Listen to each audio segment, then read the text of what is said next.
All right, so today what I want to discuss is how people over time, through ineffectively either crash dieting, HCG dieting, way over aggressively cutting, going through this yo-yo experience in life, how enough revolutions of that add to metabolic resistance or making it harder to lose weight later.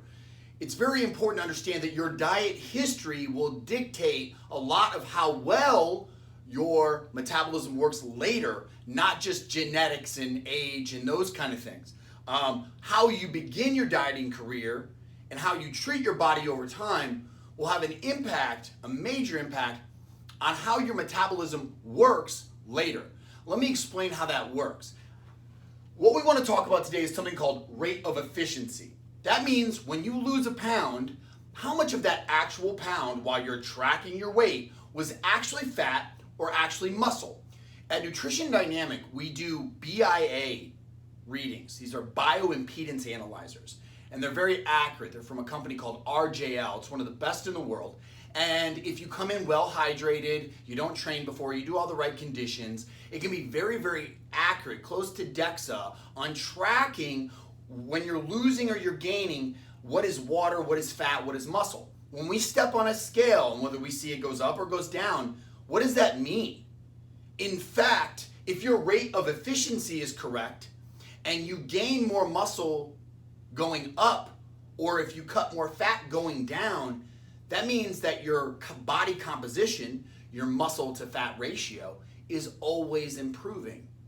So a lot of people, when they go, if they do everything right, usually they're working with a coach, they're taking the right supplements, they're eating the right way, they're staying in a controlled process always, despite what's going on in life.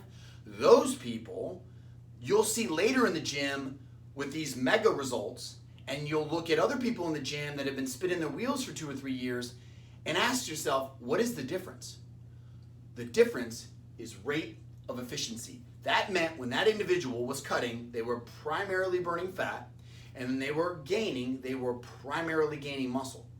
So why is it working for them and not for you? Well, one of the players is genetics. It will impact all the different individual markers that I'm going to talk about. But there are a lot of things that impact your rate of efficiency. So let's break down this term a little bit more. In rate of efficiency, if you took 1 pound, this is describing 1 pound, and I lost a pound, I got on the scale and I go, oh, I've lost a pound today. What did I lose? Well, usually, on average, typically, a person should be, if well hydrated and the hormones are right, a person should be 50 to 60% water. Women more 50, men more 60. And so when they lose a pound, half of that, 50% of that,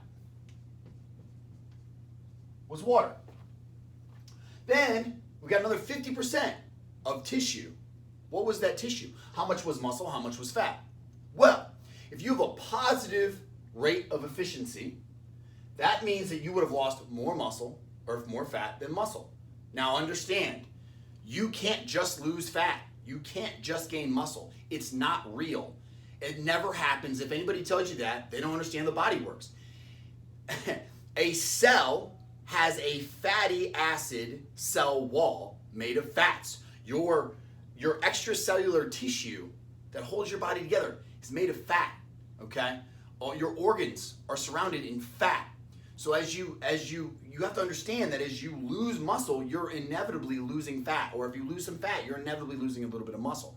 That's how it works, okay? So anybody tells you anything else just isn't true, okay? And the key is, based on how effective I am in my program, how well did I lose more fat than muscle? What dictates a good return on your investment is if you at least get a 66% what we call rate of efficiency, or your ROE. So if you get 66%. Now a lot of people, particularly women, that number starts to go down, okay? There are a lot of factors that impact that. But of that 0.5 of a pound, if you lost 0.3 fat and 0.2 muscle, you had a 66% return. That is what we're looking for. But that doesn't happen very often. In some people, also genetically advantaged individuals, that doesn't mean they don't work hard, they just tend to have a greater ROE. And people who really do their job, sometimes you can get up to a 78%, 88, somewhere in there, in that range, percent over time. But by and large, you hit this number, you're doing pretty good. But I'm sorry, for most of you when you're losing weight, that is not your return. Your return, somewhere in the neighborhood of 40%. Most of you are actually losing composition, quality of composition, in the pursuit of weight loss. That's why goal chasing, when it comes to weight, is a dangerous game. You could actually be losing weight, but actually becoming fatter as a composition. Happens all the time. What dictates whether you're getting fatter or getting leaner in a cut program? Well, let's look at some of the factors. Some of these factors is, how is your thyroid functioning? If it's optimal, you should be burning a lot of fat. If it's suboptimal, a lot of problems can happen. If it's overactive, you can burn too much muscle. That's why I have a problem with thyroid medicine sometimes in cut programs. If you're cutting really hard, you're not losing very well, but then you go in to the doctor and the doctor says, oh, your thyroid's low. You take a thyroid medicine to stimulate you more. Now you're overacting the thyroid. You can cause an imbalanced effect where you're actually eating more muscle, hurting your ROE. There is a balance to that, and that's a video we can break down later, but that's part of it. Sex hormones is one of the #1 players. There are a lot of women who tend to get metabolic resistance, meaning they can't lose weight later in life. One of the #1 hormones they lose under any prolonged stress is testosterone. Yes, women have testosterone. This is not a bad word. This is not talking steroids. This is talking about natural levels inside your body, okay? This should be optimized, particularly testosterone, if you want to make sure that your ROE is effective, okay? So if you tank your testosterone right away, the message of testosterone is to hold.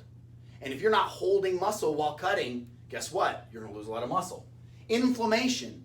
Inflammatory triggers can hinder the process of absorption, the use of branched chain amino acids, rebuilding of new tissue. They can get in the way of a lot of things. So if you get overinflamed, stress, this is a huge component. We talked about this in an earlier video. Too much stress kicks in high aldosterone. Aldosterone influences how much protein you use as energy instead of carbs or glucose, and that can start making you drain muscle. You start eating some of your muscle for your daily energy. You don't want to eat your muscle to train your muscles to recover them just to be at the same place you were.